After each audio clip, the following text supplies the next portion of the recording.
Survival horror is one of those genres that I don't immediately jump to. I've played a couple in the past, like Resident Evil, and a couple of indies here and there. Crow Country came across my Twitter feed, and the abandoned amusement park caught my eye in the PS1 style graphics. So I thought, why not jump in, give it a try. That was definitely the right call. This game is so good.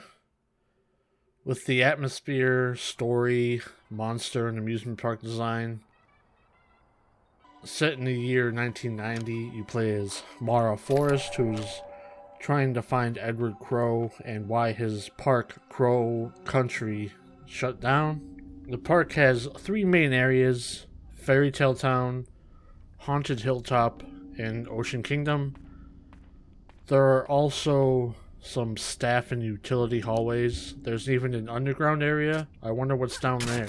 Each area is really well done. I think my favorite is Haunted Hilltop, but Ocean Kingdom has an arcade with some neat little mini games, especially with the trivia one. That one's a nice touch. There's not much to do since it's a rundown park, but it's a survival horror game. That means puzzles and a bunch of them. I found them to be not that bad. A bit easy at times, but some requiring me to take a photo of the screen or quickly jot something down. I do think veteran survival horror fans may find this game to be a bit too easy. There is one optional puzzle that doesn't quite hit the mark, and that is the mushroom puzzle in the mushroom in Fairy Tale Town.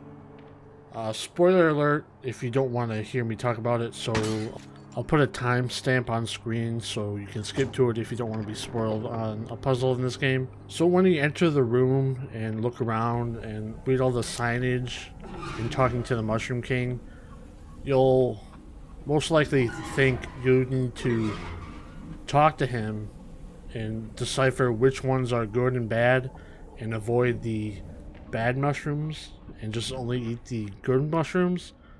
But no, you actually have to eat all of the mushrooms, and that involves you taking damage each time you eat a bad mushroom. And if you eat two bad mushrooms in a row, you'll die.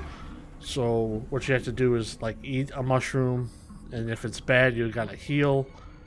And then if you eat another one, it's fine. You just gotta heal every time you eat a bad mushroom. And you gotta take force damage if you want the upgrade this puzzle gives you. With the S rank in this game, you're limited to 10 heals, so this one takes up some of them, but once you've known the game for a while, you won't really worry about that.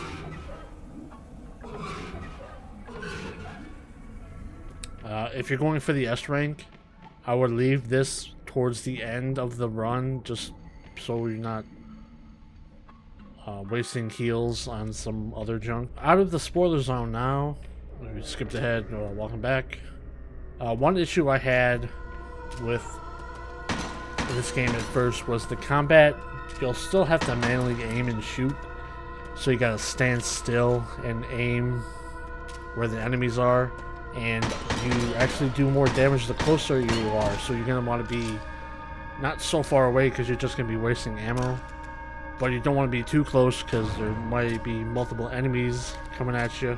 Thankfully there is a full rotating camera, which is really nice. I know people want that forced perspective like the old Resident Evil games had, but I don't think that really works in this day and age. But the way these devs did it, it works really good with this camera. You can spin it around, stop when you want to. It's really good.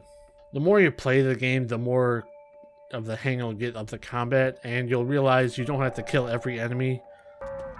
They don't respawn, but more appear once you have progressed through the story, or you have an event trigger.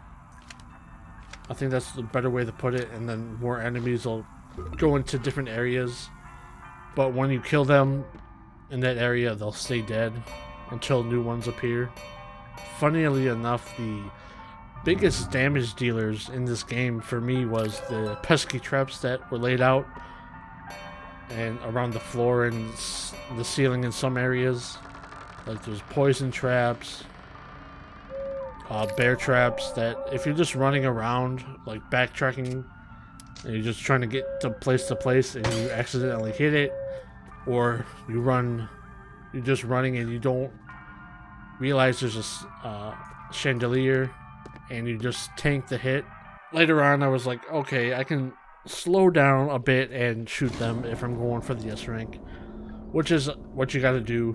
You do get a couple weapons in here. You get the standard pistol that you start with. There's a shotgun, flamethrower, and a magnum, all which can be upgraded by finding the 15 secrets that are found around the park. Thankfully, this game has a great map system that shows you the names of the rooms, locked doors, open doors, and doors you haven't checked yet. It'll also show you where you have unsolved puzzles, and there's even a map you can grab that shows you where all the secrets are. Besides the atmosphere and the park design, I think the story is where this game shines the brightest. I was always wanting more and trying to piece it all together by reading all the diaries or just the papers that are sprawled out across the park. You do get to interact with a few NPCs. You can help them or you can just ignore them if you want to. I found the game to have a very satisfying ending, the one I got my first playthrough, which took me around 5 hours and some change.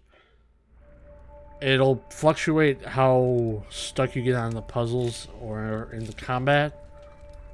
There are like 4 optional bosses and 1 main boss, I would say. They're not too bad. I didn't have any trouble with any of them. The footage you're seeing me is my second playthrough where I got the crowbar, get it, and the unlimited grenade launcher just to make it easier on the S rank stuff. And S rank, you get the ability to warp between save points. There is the end game content, which is the crow quest, where you gotta go around the map shooting like 45 crows that are in various different areas. And with that, you get like a ray gun, I think, but I didn't do that. Unfortunately, I was shooting some, but I didn't feel like I needed to do that. I was just going for the S rank, and I went on to do it 2 more times for that S rank. I screwed up once and healed too many times. I healed 12 times and only allowed to heal 10. That was so disappointing for me, but I got it eventually. Once you know what to do, the game goes by quick. You can just speedrun it pretty much. For S rank, you do have to get all the secrets and you can't use any hints, and you're limited to 10 heals. So it's a tight window, but once you beat the game once, you're good to go, pretty much.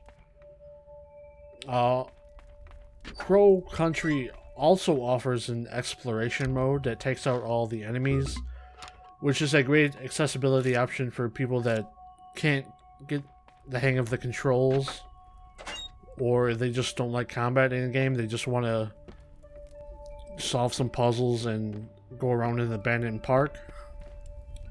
The only thing you can't do in there is get in ranking, I think, just because of the combat or something like that. But, on the achievement side, there's 15 achievements and they're all very straightforward. Like, this is a achievement list that's great for what the game is. Has you interact with most of the game, find everything.